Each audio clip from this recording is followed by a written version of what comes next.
Now for today's video, we're not going to go super in depth, but we will be covering the key features and some pros and cons of the Mavic 2 Pro, so stay tuned.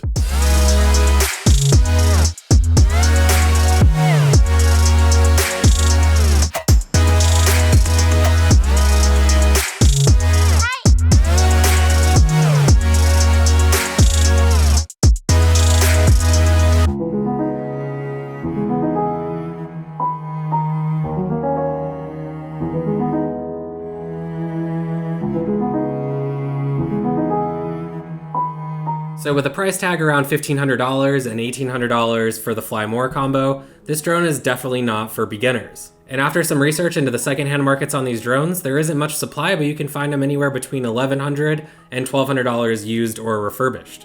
Now that we've covered the price, let's get into what this drone is actually capable of doing. The Mavic 2 Pro is outfitted with a Hasselblad camera and a 1-inch CMOS sensor with 20 megapixels for photo, and it's capable of recording video in 10-bit color with the D-Log color profile. You can record your photos or videos to either a micro SD card or to the 8 gigabytes of onboard storage that this drone has to offer. Now this is a feature that I was really excited about because sometimes I would send my drone up in the air and forget that I didn't put an SD card in it, and now I don't have to worry about that because I have a little bit of storage to work with inside the drone. The Mavic 2 Pro also has a variable aperture of 2.8 to 11, but you'll want to stick in the 2.8 to the 4 range because anything past that gets a little bit muddy that I've noticed. Obviously you can still use anything up to 11 if you really need to, but buying some ND filters are definitely going to be the best way to get that correct motion blur when recording in 24 frames per second. We use the Polar Pro 6-pack of filters, and they actually come with polarizing filters as well, and these just twist on and off on the front of the camera. The new model has an increased bitrate recording in video from 60 megabits per second in the original Mavic to 100 megabits per second on this one, and that actually gives you a little more flexibility in post when you're trying to push your color grade.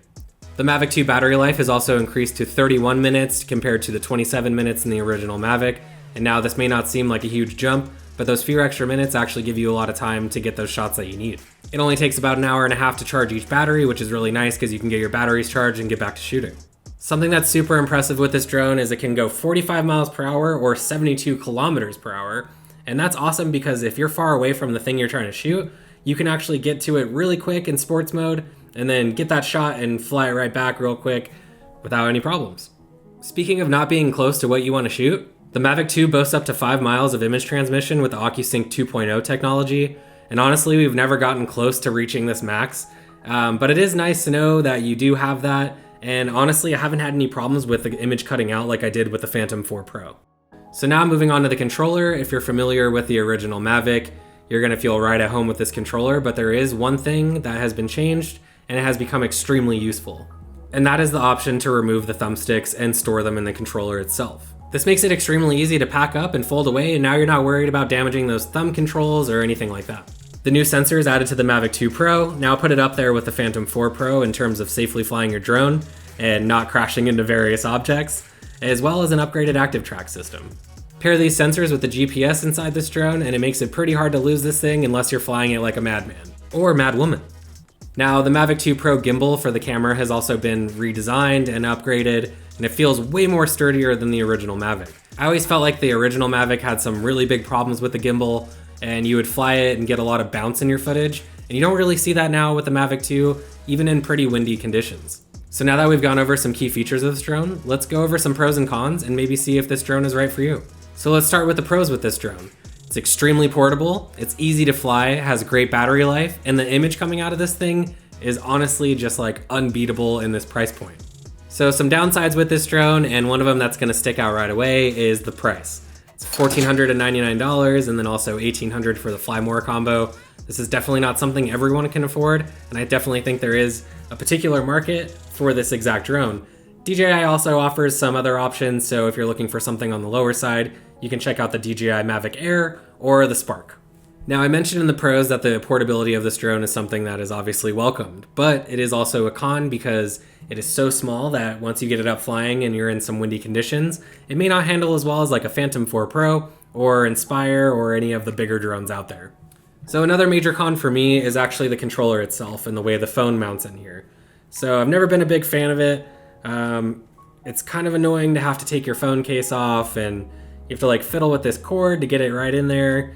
And now that you use Face ID to like unlock your phone, It ends up covering the camera. On my phone, I have the iPhone XR, and I've never really had it be too inconvenient though to actually shell out the money for the all-in-one controller that DJI released this year.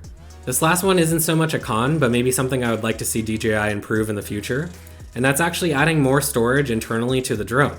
You only get 8 gigabytes, and with media being so cheap these days, I feel like it wouldn't have been too much to ask for maybe a little bit more, especially with this price point. Overall, the Mavic 2 Pro is great for wedding and indie filmmakers that are looking to capture some super awesome aerial footage while keeping it lightweight and portable enough to travel with. I definitely have no regrets purchasing this drone unless DJI releases a new one tomorrow, which, I mean, they wouldn't do that, right? Well, hey, that's gonna do it for today's video. If you enjoyed this overview of the Mavic 2 Pro, consider subscribing to the channel as well as hitting that bell notification to be notified when the next video comes out. Also, give it a thumbs up. If you're looking to buy some gear and sell some gear in the future, make sure to visit gearfocus.com and put in your email address to be notified when we first launch, as well as enter the awesome camera giveaway. I will link that down in the notes. Stay tuned for more gear reviews, tips and tricks, and tutorials in the future. And until next time, I'm Cody Morell with Gear Focus, reminding you to get out there and shoot something.